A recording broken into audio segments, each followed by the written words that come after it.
Hello दोस्तों, कैसे हैं आप सब लोग। आशा करती हूँ अच्छे होंगे। हमारी आज की कहानी का नाम है मर्जी। मुझे नहीं जाना वापस उस घर में अब।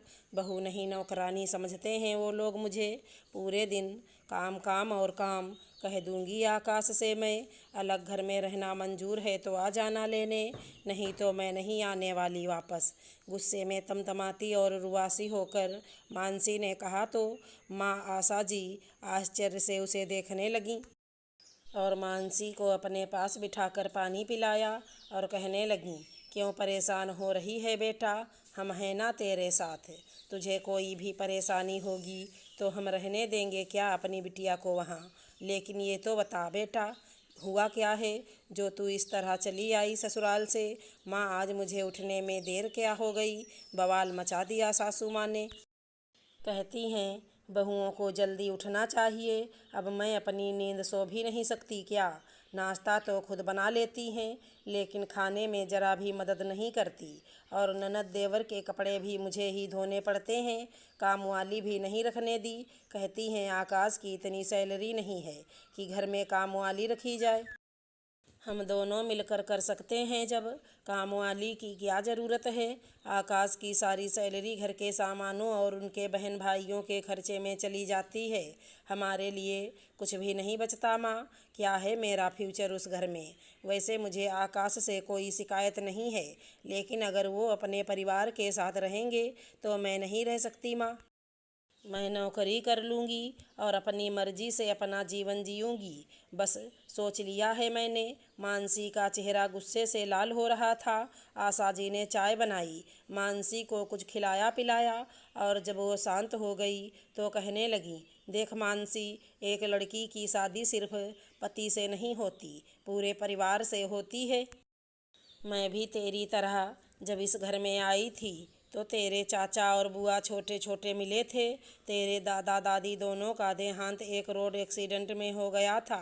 बच्चों की तरह लालन पालन किया मैंने उन दोनों का, भाभी नहीं माँ बनकर। और तू जानती है, आज भी जान छिड़कते हैं वो लोग। तेरे पापा से के साथ कंधे से कंधा मिलाकर इस घर को संभाला। पैसों की कमी लगी तो सिलाई करना शुरू किया, लेकिन साथ नहीं छोड़ा तेरे पापा का। तुम दोनों भाई बहन के जन्म के बाद जिम्मेदारियां और भी बढ़ गईं, लेकिन हम हताश नहीं हुए। प्यार और विश्वास के बल पर चलाई अपनी गृहस्थी की गाड़ी और हम सफल भी हुए। अब जीवन की सारी खुशियां हैं हमारे पास। सोचो अगर मैं भी तुम्हारी तरह छोटी छोटी बातों पर चली जाती अपने मायके तो क्या होता तुम्हारे पापा का, बुआ और चाचा का। मैं भी कहती अलग रहेंगे तो कौन संभालता इन दोनों बिन माँ बाप के बच्चों को। आज जिन बुआ और चाचा से बात किए तुम एक दिन भी नहीं रह पाती हो, क्या करते ये दोनों। मेरे साथ जो परिस्थिति थी आज वही परिस्थिति तुम्हारे साथ है बेटा। और मेरी बेटी इतनी कमज़ोर नहीं हो सकती जो यूं हार मान जाए। आकाश बहुत अच्छा लड़का है, वो जानता है वो उन बच्चों का बड़ा भाई नहीं पिता है। अपने पति से तू कह रही है कि अपनी विधवा माँ और अनाथ भाई बहनों को छोड़ तेरे साथ नई दुनिया बसा ले।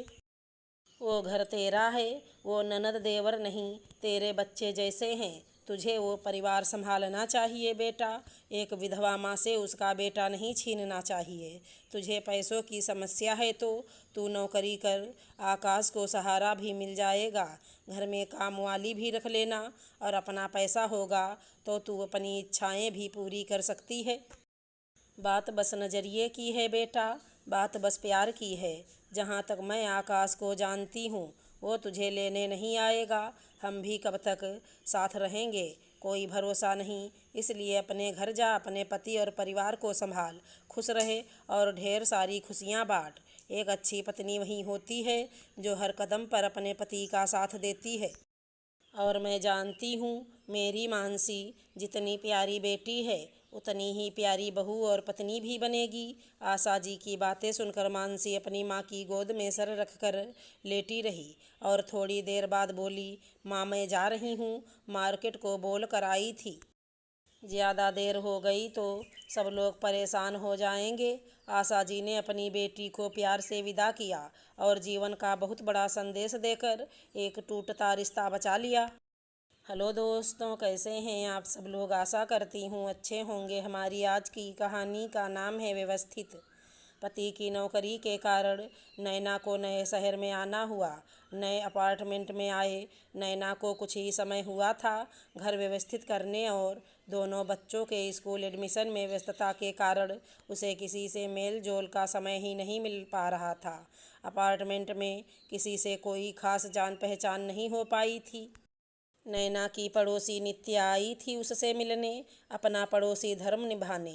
नैना की बेटी और नित्या का बेटा एक ही स्कूल के एक ही क्लास में पढ़ते थे।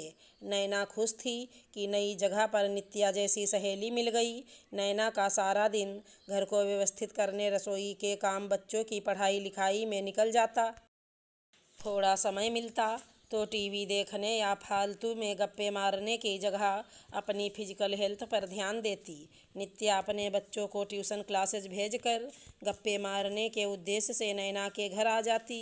शुरू शुरू में नैना ने संकोचवश कुछ नहीं कहा, लेकिन फिर उसने नित्या से कह ही दिया कि नित्या, ये समय मेरा बच्चों को पढ़ाने का है, फिर बात करेंगे।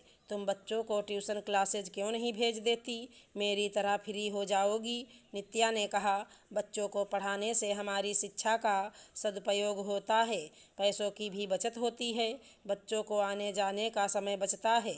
नैना ने आत्मविश्वास के साथ कहा। नित्या को वापस अपने घर जाना पड़ा। एक दिन नैना को घर का ज़रूरी सामान लेने बाजार जाना था। उसने नित्या से कहा, यहाँ के मार्केट की ज़्यादा जानकारी नहीं है, क्या तुम मेरे साथ चलोगी। हाँ, मुझे भी कुछ शॉपिंग करनी है, लेकिन मेरे पति मुझे ज़्यादा पैसे नहीं देते हैं, ना ही मेरा ATM कार्ड बनवाया है। बात बात पर गुस्सा भी करते हैं। तुम्हारे साथ चलूँगी पर शॉपिंग नहीं कर पाऊँगी। नित्या ने दुखी होकर कहा, अरे मेरा ATM कार्ड है ना, तुम अपने ज़रूरत का सामान खरीद सकती हो, पैसे बाद में कभी लौटा देना। नैना ने कहा। दोनों बाजार जाती हैं। नैना ने ज़रूरत का कुछ सामान खरीदा। नित्या ने बेवजह की काफ़ी खरीदारी कर ली। मध्यम वर्गीय परिवार होकर भी बजट का ध्यान नहीं रखा। नैना सोचने लगी, इसी वजह से इसके पति इसे ज़्यादा पैसे नहीं देते होंगे। एक दिन नैना ने स्वादिष्ट छोले बनाए तो सोचा कि नित्या के घर दे आएं। नैना गर्मा गर्म छोले देने जाती है।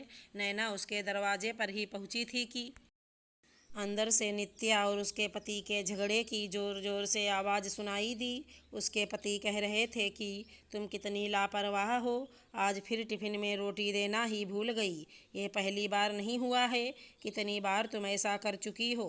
कितनी परेशानी हुई है, सब्जी किसके साथ खाता, कैंटीन के समोसे खाने पड़े। ओह, मेरी मम्मी का फ़ोन आ गया था, बात करते करते रोटी रखना भूल गई। अरे तो मम्मी से कह सकती थी, बाद में बात करूँगी, कोई ज़रूरी बात तो थी नहीं, मेरे ऑफिस जाने के बाद आराम से बात कर सकती थी। नैना ने डोरबेल बजाई और छोले देकर तुरंत घर लौट आई। नैना सोच रही थी कि नित्या उन महिलाओं में से है जिनके लिए बस बातें करना, आराम करना, अपना साज श्रृंगार ही सब कुछ है। घर को व्यवस्थित करना, बच्चों की पढ़ाई, संस्कार, घर का बजट से कुछ लेना देना ही नहीं है। दूसरे दिन नैना ने नित्या से गृहस्थी के बारे में बात करने की सोची। नित्या, हमारे पति हमारे परिवार के लिए ही इतनी मेहनत करते हैं, सुबह घर छोड़ काम पर चले जाते हैं। पतियों के लिए घर शांत और व्यवस्थित होना चाहिए, जहां वो ऑफिस के सारे तनाव से मुक्त हो सकें। घर और बच्चे अगर अव्यवस्थित हों तो सुकून और शांति कैसे मिल सकती है। हम पत्नियों में पति की सीमित आय में घर चलाने का हुनर होना चाहिए। हर काम ठीक समय पर होना चाहिए और हर काम के लिए समय होना चाहिए। ज़रूरत से ज़्यादा टीवी और फ़ोन पर रहने के कारण हमारा काम सही से नहीं हो पाता। इस बात का हमें ध्यान रखना चाहिए। बेवजह की गप्पे मारने से अच्छा है हम अपने स्वास्थ्य के ऊपर ध्यान दें। हम अगर स्वस्थ रहेंगे तो अपने परिवार का ध्यान अच्छी तरह से रख सकते हैं। नैना ने नित्या को समझाते हुए कहा, तुमने बिल्कुल ठीक कहा है, अब मैं तुम्हारी बातों पर अमल करूंगी। नित्या मुस्कुराते हुए बोली, अगर हमारी कहानी पसंद आई हो तो चैनल को लाइक, शेयर, सब्सक्राइब करें। राधे राधे दोस्तों।